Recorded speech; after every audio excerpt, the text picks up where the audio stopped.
Ben Affleck. Maybe it was looks too Disney serious. on the Hulu side. Imagine that. They're like, Wow, Disney produced it. Disney, we need you. Disney, like, hey, that nipple shot isn't good enough for Anna de Armas. You need a better nipple shot. Hello everyone. We're the Continuity Crew. I'm Will. I'm Vic. That's when, and today we are talking about what is this, Netflix? No, this is Hulu. The latest Hulu release, Deep Water, for our episode of Streaming Junkies this week. As always, we're going to talk about what we thought about the movie, give ratings for it, all that good stuff. But before we get started, make sure you like, comment, and subscribe. We really appreciate it. We do movie reviews every week. So let's get started on it. We're going to talk about the plot for a second and then get to our reviews and then give our thoughts more on the movie. Deep Water, starring Ben Affleck and Anna de Armas. I'm assuming Armas, whatever. But Deep Water, it is based on a book. I'm assuming the same title. I'm not going to read it this time. This is about a good guy, great husband who loves his wife, but lets her fuck other guys. Does he? And chaos ensues after he is accused of murdering one of her lovers. And we're going to talk about that. What happened, what went down, all that good stuff. But before we get to it, we're going to give our ratings. We do 2 ratings here. We do critical and entertainment, 1 being the worst, 10 being the best. So here we go. Win, what do you say for critical rating for this one? I absolutely fucking hate this movie. I know you did. But I'm going to be very kind and say 4. Wow. I said kind. Hey, I respect that. I don't know. I think a 4 is probably what I expected out of you. For me, I enjoyed this movie. I thought it was really fun. It reminded me a lot of the director's other stuff, like Indecent Proposal and that other one with that one guy. Yeah. It's killing me. But I'm going to give it a 5. It's right down the middle of the road for critically speaking. It's just kind of but it was a fun watch for me, and that's going to reflect in my entertainment value. Yeah. But yeah, 5 for critical. Now we'll get to entertainment. What do you say? 3. A 3? I had zero enjoyment watching this movie. Like absolutely nothing about this movie made fair me enough. Enjoy it. Fatal Attraction, that's what I think. It's Michael Douglas, I believe. He did Jacob's Ladder and Flashdance, which I honestly love all 4 of those movies. I think I've seen Jacob's Ladder. That's a good one. That's the guy from Shawshank. For entertainment value, for Deep Water, I'm gonna say this is tough because I actually watched this movie. Like, I wasn't doing anything else. Normally I'll be playing like on my phone or something. I was invested in this movie. And I'm gonna give it a 5. I can't go higher. I thought you were gonna say 7. I wanna go high, but like I really wasn't that entertained, but I was just invested. Yeah. And so again, middle of the road for me. This movie just flatline, I guess, in a good way. When you didn't like this movie, tell me why. Where do I start? There's a lot of things I didn't like about it. Okay, so the story, for one, that's the thing that I really hated about it. Was it kind of went nowhere. Yeah, I get it. It's a mystery. Did he do this? Did he do that?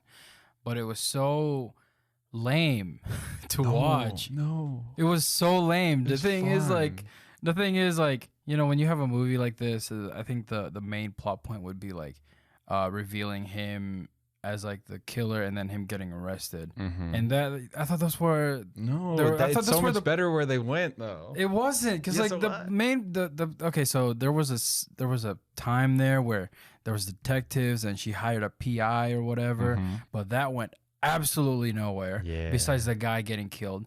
And I thought that was really lame because they just kind of cut the plot point out, and it's like, well, what are we supposed to do now? Maybe he was actually just a therapist. Yeah, all right. Not with a camera or anything. But I think I should start with Ben Affleck and Ana de Armas, because they did date during the duration of this movie. I believe so. Yeah, they have no on-screen chemistry, but I do think that is the point. I do feel, however, it's unintentional for the most part. Because Ana de Armas, it's a slippery slope. Like it's like, okay, yeah, they're supposed to be, but it kind of feels too natural. Yeah. It's like it doesn't feel like they're acting in some No. parts. It's like they broke up midway through production. yeah, they just got like, It's like, we gotta finish this though. and it's just Ana de Armas just enjoying making him jealous or whatever. Yeah. And maybe that's maybe that's method. maybe that's method. Maybe she actually fucked all the guys. Ana de Armas is literally just there for nudity, to drink, and to like be seductive. Yeah, Like that's it. That's her character. I wish Hollywood would give her more roles than that, because she's literally. Yeah, I know she's good in Knives Out. They literally just give. Besides, I guess Knives Out. I'm like Blade Runner. Yeah. Knock Knock. This. She's just. Keanu Reeves. Yeah, she's just there to be this pretty face, and like she's actually a really good actor, and yeah. So she's like, I don't know if I wonder if she's like completely okay with that though. I'm sure she maybe is. she just I don't know. Maybe it's her choice to be like this, but you know, Sydney Sweeney kind of said like I kind of don't want to do the nudity kind of stuff. Like I wonder if Ana de Armas ever expressed that sort of thing, but whatever. I think Ana de Armas was more. Yeah, probably. Maybe that's what she's going for. Yeah, making that bag. Yeah, I think they should have gone deeper with her character. Maybe do something with her. Just because this was more kind of the Ben Affleck show than the. Yeah, this was. And speaking of Ben Affleck, he was stone cold throughout this movie. He had no character. It was just Ben Affleck sleepwalking. I mean, look at him in Gone Girl. He was mostly sleepwalking through that, but I think he still gave a very good performance. Yeah. It just didn't fit, I guess, in this. No. I think part of the things that you might have troubles with is just the fact this was adapted from a book, and that can always be hard to do. But this book was also like 50 years old or something. Yeah, yeah. I just think it can be hard to do that, and I mean we've seen that in the past for some movies, that it can be hard when you have so many pages of words and stuff to put into a much shorter screenplay. And so but we've seen like good book movies. Yeah, I know Gone Girl was one of them. I think Gone Girl was. Yeah, and you know they put in a lot of effort into the script. This was just not for someone like Adrian Lin, who retired, by the way, like 2003 or something like that, and came back 20 years later. To do this, man. To do this, too. Yeah, to do this and not put any effort into your comeback? What are you doing? I don't know. Man? I respect it, because I do really like him as a director. I didn't know I did until I watched this movie, because I didn't know he did, like, Jacob's Ladder, Flashdance, and all those. Like, Indecent Proposal I watched that at maybe a too young of an age, and I was like, that's a good movie. Like, I like that. No, for his comeback, this is the worst movie I think he's ever made. Maybe someone could argue like the other older ones, but no, I think I would agree with that. Yeah. I mean, from the ones I've seen, this is definitely bottom tier. I mean, everything else just has some iconicness to it. Like Jacob's Ladder is such a good psychological thriller. Flashdance has the scene with the water where shit falls on her. There's so many iconic things, but it's not like the 80s anymore. And I don't think this is going to be iconic 20 years. 40 years down the line. So I get what you're saying. I think the effort should have gone to the characters more than the story, because like the story could have been interesting, but the characters, like, I'm sure what happened was Sam Levinson just pulled out his Euphoria money and said, "Hey, come make this movie." Is this Sam? Oh, it is Sam Levinson. Holy shit! Oh, hey, Sam, what are you doing? This is the Sam Levinson week. X and Deepwater. Man, what are you doing? Oh, I forgot he did X. Yeah. No, what is he doing? Because like he's done such a great job with like making characters more interesting. Because like maybe he's only good with television, right? Or teenagers. Yeah, I don't know. It's kind of concerning, to be perfectly honest. But I really enjoy this because it did bring me back to his older movies, Adrian Lynn's older movies. It just had some of those tropes that I really liked, and I guess that's just his directorial style that I really enjoyed. And so I did like this movie, but again, it was middle of the road for me. Yeah. Because I recognize its flaws and stuff, yeah. But also I do like a toxic relationship movie like Gone Girl, where the ending of this, I was like, ooh, that's good. That's spicy. I sort of like the ending. Like it's cool. I it reminds me a lot of Gone Girl. I mean, one thing that this had like this had a what do you call that? I can't think of words. I'm so tired. This had like God, yeah. potential. Yeah, it had Okay. potential. Yeah, one thing that this had potential for it to be good was Ben Affleck being with her. That to me could have been very interesting if he was an actually good like character, like he was like an actual person. Because the thing is, he's so for a motherfucker who's like very vanilla and kills. I think that's interesting. Yeah. That could be something. But then, you know, he's also like this logical dude who seems to have a very weird fascination with snails, but I get it because, you know, snails or slugs can be interesting, like animals. And like anything about animals is interesting. They're both weird. Yeah, someone who's so reasonable. But why the would you stay with her? I like, because it's a toxic relationship. It is, but that could have been more interesting if it was. I agree. If they were both more interesting. And I think that's just the screenplay. I think it's completely the writing's fault in this. I'm not gonna. Sam Levinson really just. He just said, "Oh yeah," took the money. He's like, "Oh, this book, yeah. What has Zach Helm done? He's another writer. See, that's always the problem when we've got more than one writer working on this thing. He hasn't done much. And Mr. Magorium's Wonder Emporium, that was a weird one. He doesn't even have a picture on IMDb. Yeah, Deepwater, I think suffers from the writing. Personally, on my end of like, I think this could be a good Gone Girl parallel type deal, but it just didn't have it. If I were gonna change anything, it would be with Ben Affleck, kind of part of the story. I wish they kind of held.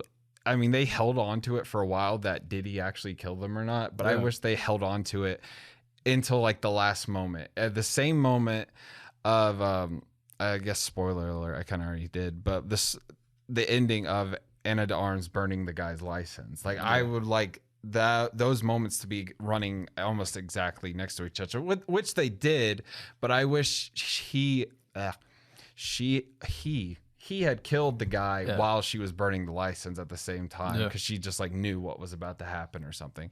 Just make it. And again, I think it just suffers from a writing perspective. I think it could. I think the problem with me for this movie, like just to like kind of clump it into one thing, is that I don't really know what the fuck anybody wants in this movie.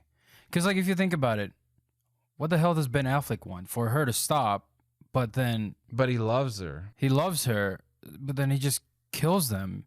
Yeah. So wouldn't that just be a bigger issue than breaking up with her? Well, in the end, she's just gonna find another guy, and he knows that, and they're just gonna run the cycle. Like I hate that so much. I hate that kind of characters. Like I like it. Because I know you like it, but to me, I think I feel I know what you're gonna say, but go ahead. Like I understand where you're coming from. I think I'm a very reasonable person. I would just fucking get away from this person. Like listen, man. If I know that she's fucking someone else and I see it and I witness it and I watch her kiss someone, I'm just like, no, I'm not doing this, and I'm just gonna walk out. I about said like the same thing I did from our friend video, but you're not her or him, I guess. Or him, yeah. I don't know. It's a movie. I think we're just supposed to enjoy the chaos, and that's what I did. I think I'd like to think that I'm like Ben Affleck though, where I'm like somewhat quiet sometimes, with other people at least. I don't like talking to people, and I can be very hyperbolic when it comes to shit. Like sometimes when someone says something stupid to me, I just say something stupid back. Yeah, like he did when he was like, "Oh, you know what I did to her friend." Good. I would do that same shit. That's a good like setup to everything that follows. I think there was a lot of stuff like that where he's just messing with people, and I did like Ben Affleck in that sense. I do feel like the directing and the writing was the biggest problem, because like I think Ben Affleck could have done a better job if they're both very well accomplished actors. Yeah, and we've seen them do great things, and I think it's not their fault. It's just the writing. I think writing more than directing, because I think this director is well accomplished and he knows what he's doing. And I felt like it was suffering more on the writing, storytelling part of the. I think he just ran out of money. That's why he came back. Probably. You mentioned this earlier. You said the whole mystery thing. I think that was the biggest potential that they could have had. The tension that this movie was building, it was great. But there was no payoff. Yeah. There was no satisfying payoff. It would have been such a great mystery. If they did a little more suspense and kind of not like, oh, he's gonna kill this guy type thing, because when he was driving off with the guy, it's like, oh, he's gonna go and kill him, like that. That was obvious. If they had done it in a different way, maybe that would have been better. See, I think the whole swimming pool situation also could have been something good. Yeah, well, I thought that was great. I thought that part built suspense, because like we don't know if he did it or not. I mean, and you don't really know he did it until later in the movie, because it's like he's saying, I didn't do it, nothing happened, he just drowned. And so it was interesting. I think he could have directed them better, at least. Like he could have told Ben Affleck to be less drunk looking. It's just Ben Affleck. He was drunk on set. Fair enough. And tell Ana de Armas to be less preppy and more like, I don't know, more alcohol induced. Yeah, more. Yeah, I could see that. Like flip them maybe a little bit. Yeah. No, don't flip them. Flip them. Yeah. No. But anyways, any final thoughts for Deepwater? I feel like you already know what I'm about to say. You hated it. And it should have been a show. Yeah. Yeah, I can see that. I wouldn't have watched it though. Speaking of, I want to talk about a show on our Free Film Friday. You just reminded me of it. I didn't watch it, and I want to know if you did, because it's been making the rounds on some social medias, and I want to talk about it because I watched something of it. So you might know what I'm talking about, you might not, but subscribe for that stuff. But yeah, he hated it. Should have been a show. Final thoughts for me. It was middle of the road. I like this director. I enjoyed it, but not that much. So one last thing about the director, he should have just retired completely. Yeah, just don't come back. Fair. Yeah. Give it to somebody else. Give it to someone else. Yeah. So anything else for someone like Sam Levinson, for the writing to be this bad? I don't believe that he did it.